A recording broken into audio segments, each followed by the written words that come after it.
লাঞ্চের সময় বিদিশা এসে বলল, শোন নন্দিনী, তুই যেটা করছিস সেটা ভালো করছিস না। রঞ্জিত চৌধুরী তোকে টাকার সুখ দিতে পারবে, কিন্তু শারীরিক সুখ কোনো দিন দিতে পারবে না। অফিসের সবাই এটা ভালো চোখে দেখছে না। তুই এই রকম একটা জঘন্য কাজ করতে পারিস, আমার বিশ্বাসই হচ্ছে না। নন্দিনী লজ্জায় মুখটা নামিয়ে রাখে। ওর বলার মতো কিছুই নেই।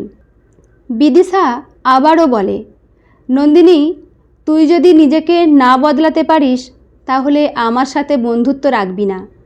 অভাব খুব খারাপ জিনিস রে। তা বলে আমাদের বস রঞ্জিত চৌধুরীর সাথে যা চলছে তা আমরা কেউই মানতে পারছি না। অফিসের সবাই তোকে আর বসকে নিয়ে যা তা কথা বলছে। তুই আমার খুব ভালো বন্ধু, তাই আমাকেও নানা কথা শুনতে হচ্ছে। বিদিশা কথাগুলো বলে অনেক আগেই চলে গেছে। নন্দিনী খাবারটা আর খেতে পারল না। অফিসের সবাই এখন তার দিকে কেমন অন্য নজরে তাকায়। সব সময় ফিসফিস করে কথা চলে। নন্দিনী এলেই সবাই চুপ হয়ে যায়। ফোনটা বের করে একবার মাকে ফোন করলো। ওই পাশ থেকে মায়ের গলা শুনে মনটা একটু ভালো হলো। তারপর মনে পড়ল আজ মায়ের ওষুধ কিনতে হবে। আগের ওষুধগুলো প্রায় শেষ। লাঞ্চের পর আবার সবাই কাজে মন দেয়। সেই সময় রঞ্জিত স্যার নন্দিনীকে ডেকে পাঠায়।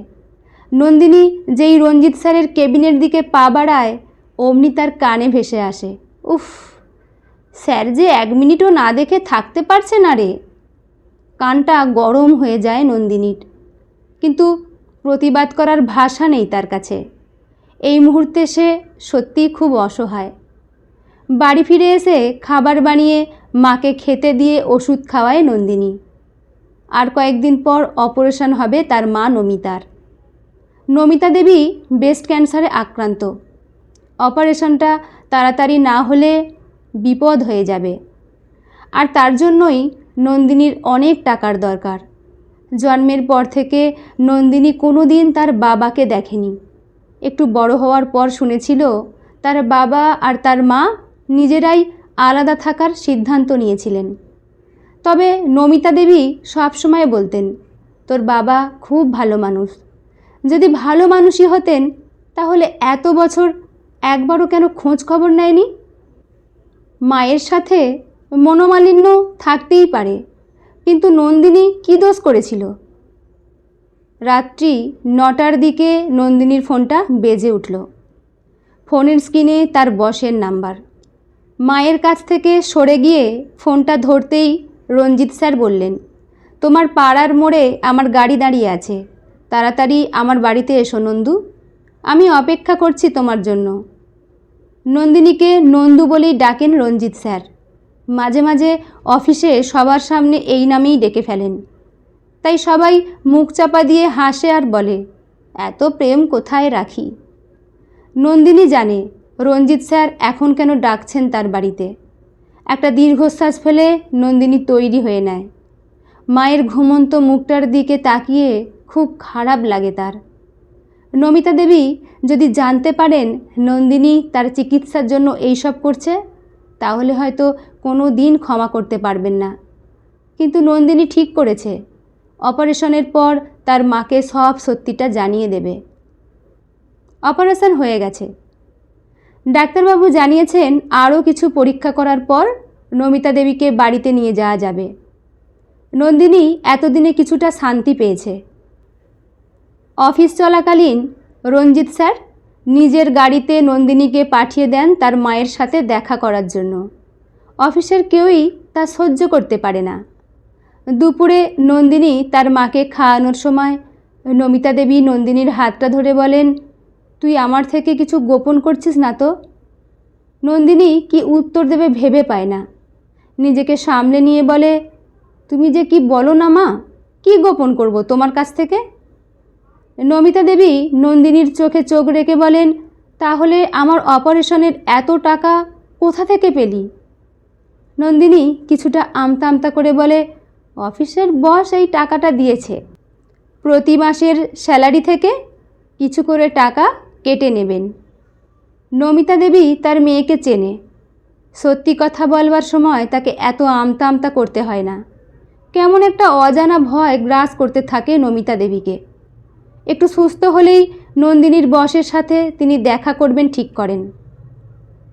নমিতা দেবী এখন অনেকটা সুস্থ। নন্দিনীকে এই কদিন বারবার জোর করেছেন তার বসের সাথে দেখা করিয়ে দিতে। মুখে কিছু না বললেও নমিতা দেবী জানেন নন্দিনী কিছু একটা গোপন করছে।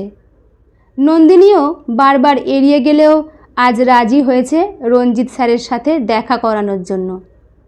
অফিসে আজ পার্টি আছে, রঞ্জিতবাবু কিছু একটা ঘোষণা করবেন, কিন্তু সেটা কি তা কিছুটা হলেও আন্দাজ করতে পারছে নন্দিনী। তাই মায়ের কাছে আর গোপন করতে চাইছে না কিছু। যা হওয়ার এবার দেখা যাবে। অফিসের গেটের কাছে গাড়ি থেকে নামতেই বিদিশা এসে নন্দিনীর মাকে ধরল। তারপর নন্দিনী আর বিদিশা মিলে নমিতা দেবীকে ধরে নিয়ে গেল। এই কদিন বিদিশাও নন্দিনীকে একটু এড়িয়ে চলে, তবে আজ নন্দিনীর ভালো লাগলো, বন্ধুত্বটা এখনও নষ্ট হয়ে যায়নি বলে। রঞ্জিত চৌধুরী প্রস্তুত নন্দিনীর মা নমিতা দেবীর সামনাসামনি হওয়ার জন্য।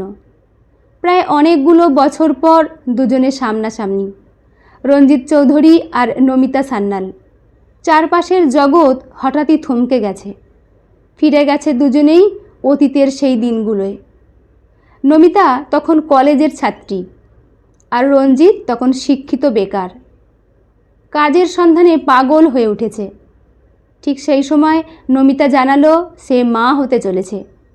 রঞ্জিত কী করবে ভেবে উঠতে পারছিল না, তাই বাচ্চা নষ্ট করার কথা বলে, কারণ সেই মুহূর্তে নমিতাকে বিয়ে করা সম্ভব ছিল না তার কাছে। নমিতা হাসি মুখে সরে যায় রঞ্জিতের জীবন থেকে। এর কয়েক বছর পর রঞ্জিত যখন নিজের অফিস শুরু করে, হাতে অনেক টাকা আসে, বারবার ছুটে গেছে নমিতার কাছে তাকে ফিরিয়ে আনার জন্য, সম্পর্কটাকে স্বীকৃতি দেওয়ার জন্য। কিন্তু নমিতা পাষাণের মতো বারবার তাকে প্রত্যাখ্যান করেছে। ততদিনে নমিতার মনে অভিমানের পাহাড় গড়ে উঠেছে, যা টপকে যাওয়ার সাধ্য ছিল না রঞ্জিতের। তারপর সব যোগাযোগ বিচ্ছিন্ন হয়ে যায়। রঞ্জিতবাবু অফিসের সবার সামনে এসে দাঁড়ালেন। তারপর বলতে শুরু করেন, আজ অবধি নন্দিনী আর আমাকে নিয়ে অফিসে নানা রকম কথা উঠেছে, তাই সবার সামনে সত্যিটা তুলে ধরা দরকার। নন্দু মানে নন্দিনী সান্যাল আমার ঔরসজাত সন্তান, আমার একমাত্র মেয়ে। যদিও তার মাকে আমি প্রথমে স্বীকৃতি দিতে পারিনি, সেই ভুলের মাসুল আমাকে আজও দিতে হচ্ছে। নন্দিনী জানতো আমি তার বাবা, মায়ের চিকিৎসা করার জন্য ওর টাকার দরকার ছিল, তাই আমার কাছে আসে একটা কাজের জন্য। আমি প্রথম দিনই ওর পরিচয় পেয়ে যাই। আমাদের বাবা মেয়ের কাছে ব্যাপারটা গোপন থাকে। ও এই অফিসে কাজ করতে থাকে, আর প্রায় রাতের দিকে ওর মা ঘুমিয়ে গেলে ওকে ডাকতাম টাকা দেওয়ার জন্য, যাতে ওর মা জানতে না পারে। আর সত্যি বলতে মেয়েটার সাথে তখনই একটু প্রাণ খুলে কথা বলতাম। বাবার কর্তব্য কোনোদিনই পালন করতে পারিনি, কিন্তু মেয়েটা তো আমারই। যেদিন ওর পরিচয় পেয়েছিলাম সেদিনই মনে হয়েছিল এতদিনের জমানো কান্না ওকে জড়িয়ে ধরে কাঁদি। বড্ড অপরাধী ওর কাছে আমি। আশা করি সবার সামনে ব্যাপারটা আমি ক্লিয়ার করতে পারলাম। আরও বিশেষ ঘোষণা, এবার থেকে এই অফিসের সব দায়িত্ব তুলে দিলাম নন্দিনী সান্যাল চৌধুরীর হাতে। কিছুটা দূরে বিদিশা নমিতা দেবীকে ধরে নন্দিনীর দিকে তাকিয়ে দাঁড়িয়ে আছে। বড্ড লজ্জা হচ্ছে তার আজ, এমনকি অফিসের সবার চোখে মুখে লজ্জার ছাপ। রঞ্জিতবাবু এসে নন্দিনীকে বুকে জড়িয়ে নিলেন, তারপর নমিতা দেবীর দিকে করুণ দৃষ্টিতে তাকিয়ে থাকলেন।